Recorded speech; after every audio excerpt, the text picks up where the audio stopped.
वत्स प्रवक्ष्यामि अद्यस्तोत्रम् महाफलम् यः पठेत् सततं भक्तः सः एव विष्णुवल्लभ मृत्युव्याधिभयं तस्य नास्ति किञ्चित् कलयुगे अपत्रे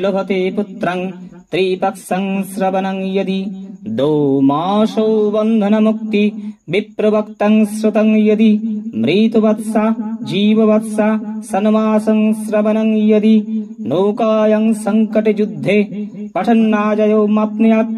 लिखितस्थापयत् गेहे नग्निचोरभयं कच्चित् राजस्थाने जयि नित्यं प्रसन्ना सर्वदेवता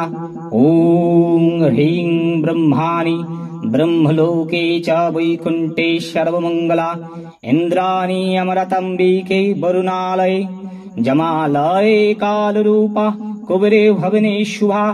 महानन्दाग्निकोणे च वायव्यं मृगवाहिनी नैऋत्यं रक्तदन्ता च वैश्यानं शूलधारिणी